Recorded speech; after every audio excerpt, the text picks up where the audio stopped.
आप सभी का हमारे चैनल में स्वागत है। जैसा कि आप सब जानते हैं कि शारदीय नवरात्रि शुरू होने जा रहे हैं। हिंदू धर्म में शारदीय नवरात्रि का विशेष महत्व है। प्रत्येक वर्ष अश्विन मास में शुक्ल पक्ष प्रतिपदा तिथि से शारदीय नवरात्रि का आरंभ हो जाता है। इस पूरे 9 दिनों में माँ दुर्गा के अलग अलग 9 स्वरूपों की पूजा की जाती है। इस साल शारदीय नवरात्रि का आरंभ रविवार 15 अक्टूबर 2023 से हो रहा है। मान्यता है कि इस दिन माँ दुर्गा की आराधना करने से जीवन में आ रही सारी समस्याएं दूर हो जाती है। शारदीय नवरात्रि नवमी तक रहती है और दशमी के दिन देवी दुर्गा का विसर्जन किया जाता है। हिंदू धर्म में शारदीय नवरात्रि का बहुत ही महत्वपूर्ण माना जाता है। इन 9 दिनों में माँ दुर्गा की विशेष पूजा अर्चना की जाती है और अखंड ज्योत जलाई जाती है। शारदीय नवरात्रि में माँ दुर्गा के 9 स्वरूपों की पूजा करने से माता रानी की कृपा प्राप्त होती है और घर में सुख समृद्धि का आगमन होता है। नवरात्रि अपने आप में ही उत्सव, रंग, परंपरा, संगीत और नृत्य का त्योहार माना जाता है। नवरात्रि के दिन उपवास और ध्यान करने से सत्व बढ़ता है। नवरात्रि के समय अपने आप के साथ रहने, ध्यान करने तथा अपने अस्तित्व के स्रोत के साथ जुड़ने का समय माना जाता है। नवरात्रि का मतलब ही 9 विशेष रात्रियों को माना जाता है। इस 9 दिनों में माँ शक्ति के 9 रूपों की उपासना की जाती है। इस साल 2023 में सूर्य ग्रहण के साथ शारदीय नवरात्रि की शुरुआत होने से कलश स्थापना के शुभ मुहूर्त को लेकर लोगों में कंफ्यूजन हो रही है। आइए जान लेते हैं कलश स्थापना का शुभ मुहूर्त क्या है। हिंदू पंचांग के अनुसार 14 अक्टूबर को भारतीय समय के अनुसार 8:34 से सूर्य ग्रहण शुरू हो जाएगा और 15 अक्टूबर को सुबह 2:25 तक समाप्त होगा। वहीं दूसरी ओर 14 अक्टूबर को ही रात 11:24 पर नवरात्रि की प्रतिपदा तिथि का ही आरंभ हो जाएगा और 15 अक्टूबर को दोपहर 12:32 तक रहेगा। लेकिन उदया तिथि के अनुसार 15 अक्टूबर से ही नवरात्रि की शुरुआत हो जाएगी। नवरात्रि के पहले दिन कलश स्थापना का बड़ा महत्व है, लेकिन सूर्य ग्रहण के दौरान नवरात्रि की शुरुआत होने से लोगों में कलश स्थापना के शुभ मुहूर्त को लेकर असमंजस की स्थिति बनी हुई है। चलिए नवरात्रि के पहले दिन कलश स्थापना का शुभ मुहूर्त और पूजा विधि जान लेते हैं। पंचांग के अनुसार साल 2023 में शारदीय नवरात्रि की प्रतिपदा तिथि यानी 15 अक्टूबर 2023 को कलश स्थापना का शुभ मुहूर्त होगा। सुबह 11:34 से शुरू हो जाएगा और दोपहर 12:30 तक रहेगा।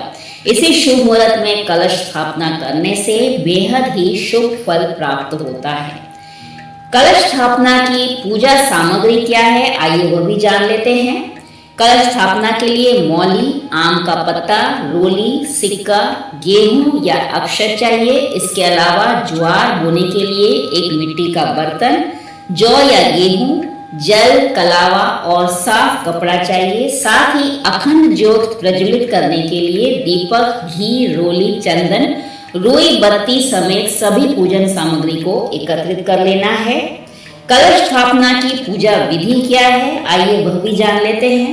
सबसे पहले आपको एक दिन पहले अपने घर के मंदिर को अच्छी तरह से साफ कर लेना है। उसके बाद आपको एक छोटी चौकी पर लाल कपड़ा बिछाना है। इसके बाद माँ दुर्गा की प्रतिमा को ईशान कोण में स्थापित करनी है, यानी कि उत्तर पूर्व दिशा में। एक कलश में जल लेना है, उसके अंदर सुपारी, सिक्का, दुर्वा और लौंग का जोड़ा डालकर रखना है। गणेश जी का ध्यान करते हुए ईशान कोण में ही अब कलश की माता के प्रतिमा के साथ स्थापना करनी है। आग्नेय कोण में पीले चावल का अष्टदल बनाना है और उसके ऊपर अखंड दीपक प्रज्वलित करनी है। नवरात्रि के 9 दिनों तक माँ दुर्गा के 9 स्वरूपों की विधिवत पूजा उपासना करनी चाहिए।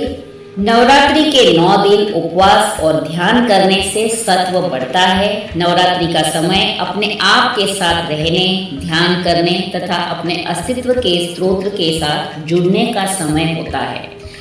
इस दिन 9 दिन तक माता रानी की पूजा की जाती है। आइए माता रानी के 9 स्वरूपों के बारे में जान लेते हैं। कौन कौन से स्वरूप की पूजा कौन कौन से दिन करनी है।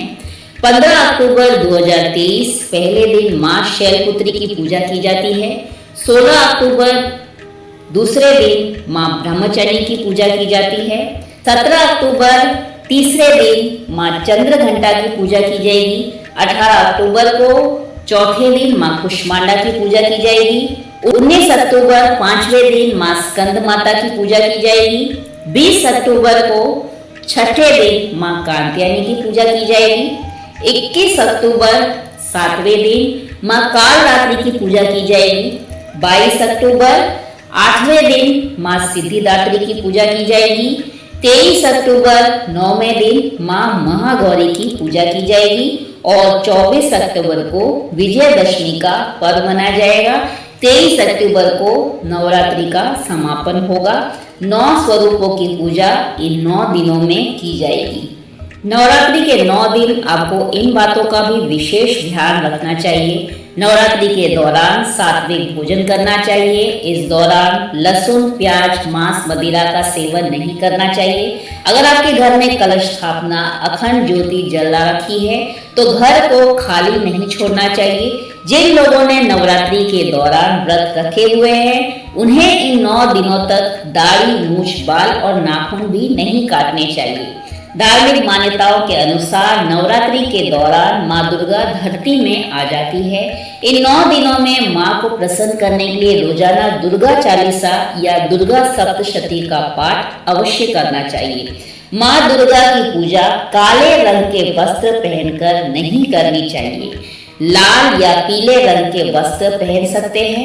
दिन में सोना भी नहीं चाहिए और ब्रह्मचर्य का पालन करना चाहिए।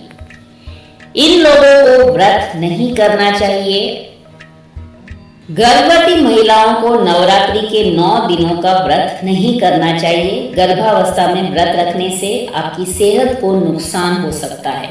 किसी बीमारी से ग्रसित व्यक्ति को भी व्रत नहीं रखना चाहिए। ऐसे व्यक्ति शारीरिक रूप से कमजोर हो जाते हैं और व्रत रखने से शरीर में दुर्बलता बढ़ सकती है और बीमार होने का खतरा भी बढ़ जाता है। डायबिटीज के मरीजों को व्रत नहीं रखना चाहिए। अगर डायबिटीज के मरीज व्रत रख रहे हैं तो अपना डाइट चार्ट जरूर बना लें। डायबिटीज के मरीज नवरात्रि के दौरान कम शुगर और सॉल्ट युक्त फलाहार का ही सेवन करें। अगर किसी व्यक्ति की दवाइयां चल रही है या फिर कोई सर्जरी हुई है तो व्रत ना करें। अगर व्रत लेना चाहते हैं तो पहले अपने डॉक्टर से सलाह अवश्य ले लें। नवरात्रि के दिन आपको क्या करना चाहिए। नवरात्रि के पहले दिन ही सुबह जल्दी उठकर ब्रह्म मुहूर्त में उठकर स्नान आदि करके पूजा के स्थान पर गंगा जल डालकर उसकी शुद्धि कर लेनी चाहिए। घर के मंदिर में एक दीपक प्रज्वलित करना चाहिए। माँ दुर्गा का गंगा जल से अभिषेक करें। माँ को अक्षत, सिंदूर और लाल पुष्प अर्पित करें। प्रसाद के रूप में फल और मिठाई अवश्य चढ़ाएं। धूप और दीप जलाकर दुर्गा चालीसा का पाठ करें और फिर माता रानी की आरती करें। माँ को भोग लगाएं। इस बात का ध्यान रखें कि भगवान को सिर्फ सात्विक चीजों का ही भोग लगाया जाए। इस तरह से नवरात्रि के 9 दिन माता रानी के 9 स्वरूपों की पूजा अर्चना करके माता रानी को प्रसन्न करें। इससे आपके घर में सुख, शांति, समृद्धि आएगी। अगर आपको हमारी ये जानकारी पसंद आती है तो वीडियो को लाइक, शेयर और सब्सक्राइब जरूर करें। चैनल पर अगर आप नए हैं तो चैनल को सब्सक्राइब करना ना भूलें। फिर मिलेंगे, तब तक के लिए जय श्री कृष्ण।